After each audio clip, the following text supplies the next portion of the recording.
Way back when I was a wannabe YouTuber, I reviewed Final Fantasy Brave Exvius.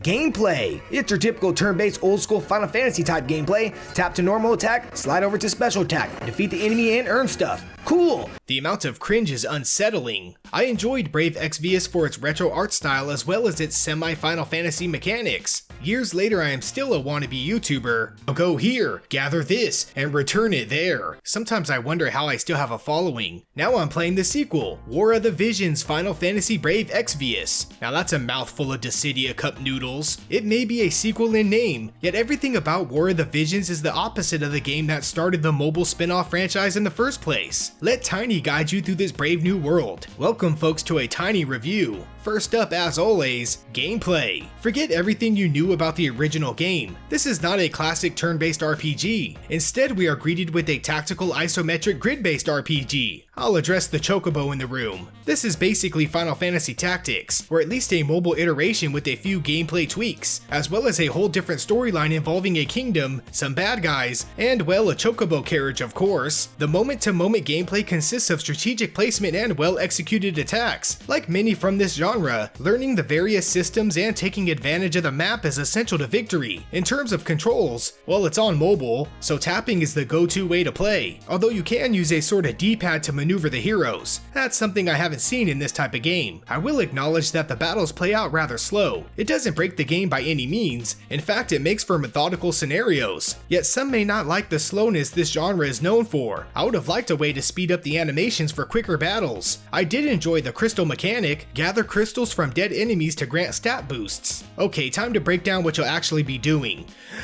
Play story quests, defeat baddies, level up, equip and upgrade gear, defeat more baddies, unlock ability points, play events, take on challenges, level up, and continue on. Does this game sound like a replica of itself? Or even a game you've played many times before? Of course it does. Yet that doesn't mean it's any less fun to play. In fact, the game is very polished, the strategic elements are well thought out, and if one puts their mind to it, it can feel like the best this genre has to offer. That's if you ignore the auto battle. Of course it's here. If you choose to numb your brain with it, then use it for grinding. Other than that, enjoy the challenge a strategic Final Fantasy Tactics-like game can offer. Next up, graphics. Think of it as a melding of Final Fantasy Tactics and Vagrant Story. The environments are blocky textures, while the character models are detailed delights. The color scheme is a mixture of grassy browns and lavish, colorful costumes. Initially, I wasn't impressed. Then the art style started to grow on me. The animations, while stoic, began to flow. Soon I enjoyed the world around me, including the ability to rotate the camera. Getting a top-down perspective really helped when corners blocked my line of sight. Then I witnessed the wonderful special attack animations, and I thought to myself, yep, this is Final Fantasy. Then I summoned Ifrit and I watched in awe as the CG cinematic blasted on screen. My inner child smiled as if I was sitting on my old raggedy carpet playing Final Fantasy VIII.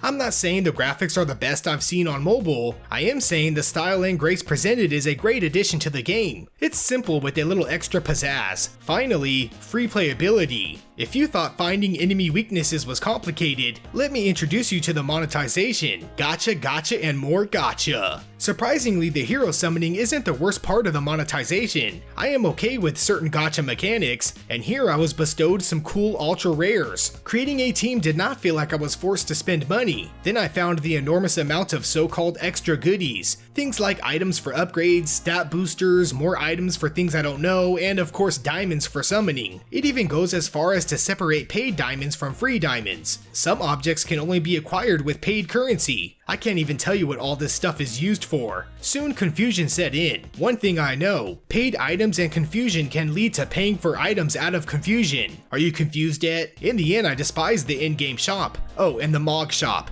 Oh, and the free shop.